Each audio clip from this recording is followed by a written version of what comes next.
Little House in the Big Woods, Chapter 3, The Long Rifle. Every evening, before he began to tell stories, Pa made the bullets for his next day's hunting. Laura and Mary helped him. They brought the big, long-handled spoon and the box full of bits of lead and the bullet mold.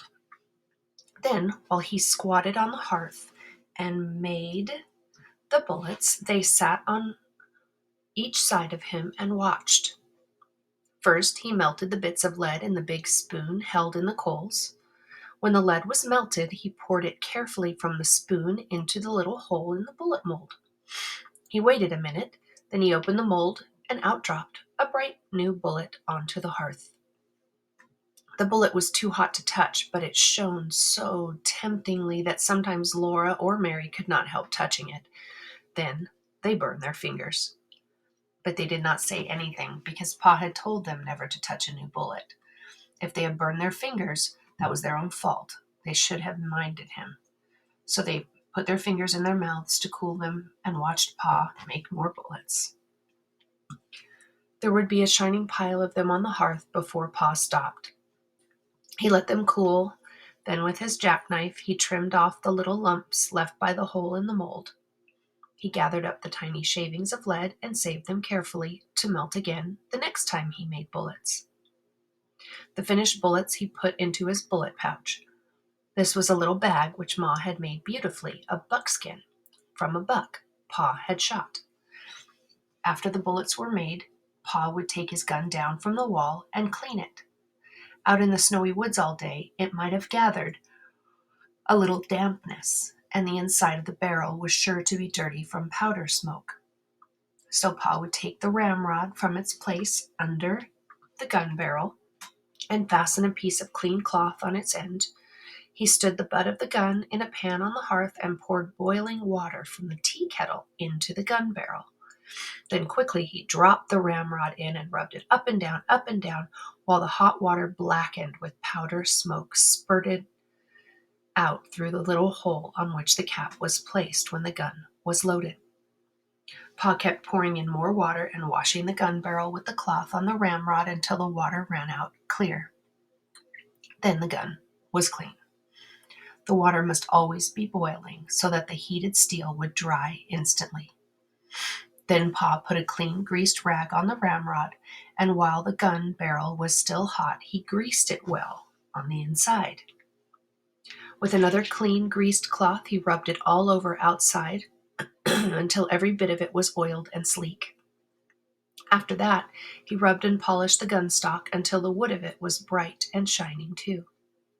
Now he was ready to load the gun again, and Laura and Mary must help him. Standing straight and tall, holding the long gun upright on his butt, while Laura and Mary stood on either side of him, Pa said, "You watch me now and tell me if I make a mistake." So they watched very carefully, but he never made a mistake. Laura handed him the smooth, polished cow horn full of gunpowder. The top of the horn was a little metal cap. Pa filled this cap full of the gunpowder and poured the powder down the barrel of the gun. Then he shook the gun a little and tapped the barrel to be sure that all the powder was together in the bottom. "Where's my patch box?" he asked them, and Mary gave him the little tin box full of little pieces of grease cloth. Pa laid one of those bits of greasy cloth over the muzzle of the gun, put one of the shiny new bullets on it, and with the ramrod he pushed the bullet and the cloth down the gun barrel. Then he pounded them tightly against the powder. When he hit them with the ramrod bounced up in the gun barrel, and Pa caught it and thrust it down again. He did this for a long time. Next, he put the ramrod back in its place against the gun barrel.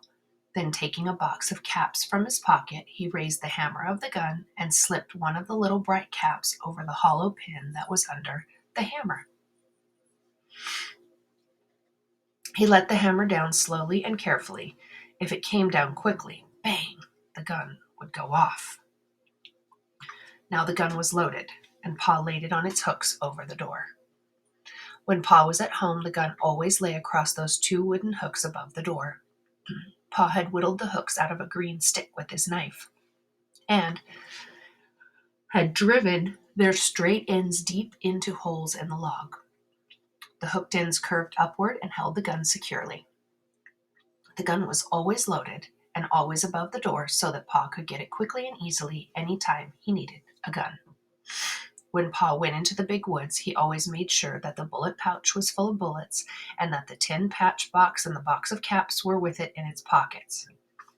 The powder, horn, and small sharp hatchet hung at his belt, and he carried the gun ready loaded on his shoulder. He always reloaded the gun as soon as he had fired it, for he said he did not want to meet trouble with an empty gun. Whenever he shot at a wild animal, he had to stop and load the gun, measure the powder, put it in, shake it down, put in the patch and put the bullet and pound them down, and then put a fresh cap under the hammer before he could shoot again. When he shot at a bear or panther, he must kill it with the first shot. A wounded bear or panther could kill a man before he had time to load his gun again. But Laura and Mary were never afraid when Pa went alone into the big woods. They knew he could always kill bears and panthers with the first shot. After the bullets were made and the gun was loaded, came storytelling time. "Tell us about the voice in the woods," Laura would beg him. Pa crinkled up his eyes at her. "Oh, no," he said. "You don't want to hear about the time I was a naughty little boy." "Oh, yes, we do," Laura and Mary said. So Pa began. The story of Pa and the voice in the woods. When I was a little boy, not much bigger than Mary, I had to go every afternoon to find the cows in the woods and drive them home. My father told me never to play by the way, but to hurry and bring the cows home before dark because there were bears and wolves and panthers in the woods. One day I started earlier than usual, so I thought I did not need to hurry. There were so many things to see in the woods that I forgot the dark was coming. There were red squirrels in the trees, chipmunks scurrying through the leaves, and little rabbits playing games together in the open places. Little rabbits, always have games together before they go to bed. I began to play I was a mighty hunter stalking the wild animals and the Indians. I played I was fighting the Indians until the woods seemed full of wild men, and then all at once I heard the birds twittering good night. It was dusky in the path and dark in the woods. I knew that I must get the cows home quickly, or it would be black night before they were safe in the barn. And I couldn't find the cows. I listened, but I could not hear their bells. I called, but the cows didn't come. I was afraid of the dark and the wild beasts, but I dared not go home to my father without the cows, so I ran through the woods hunting and calling. All the time the shadows were getting thicker and darker, and the woods seemed larger, and the trees and the bushes looked strange. I could not find the cows anywhere. I climbed up the hills looking for them and calling, and I went down into the dark ravines, calling and looking. I stopped and listened for the cowbells, and there was not a sound but the rustling of leaves. Then I heard loud breathing and thought a panther was there in the dark behind me, but it was only my own breathing. My bare legs were scratched by the briars, and when I ran through the bushes, their branches struck me, but I kept on, looking and calling, "Suki, Suki, Suki," I shouted with all my might, "Suki." Right over my head, something asked, "Who?" My hair stood straight on end. "Who? Who?" the voice sang again, and then how did I run? I forgot all about the cows. All I wanted was to get out of the dark woods to get home. That thing in the dark came after me and called again, "Who? Who?" I ran with all my might. I ran till I couldn't breathe, and still I kept on running.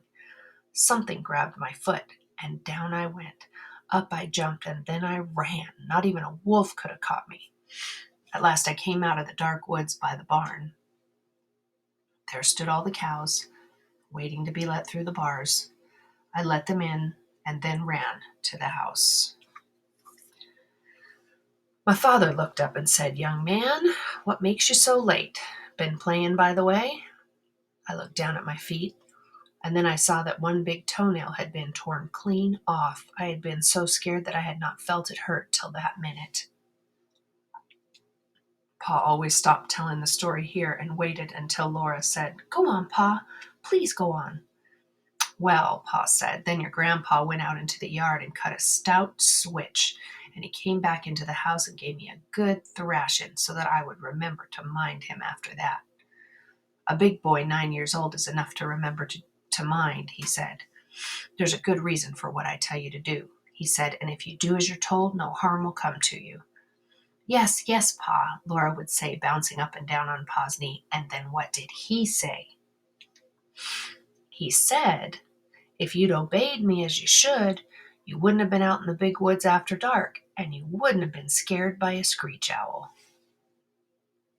And that's the end of chapter 3 of Little House in the Big Woods.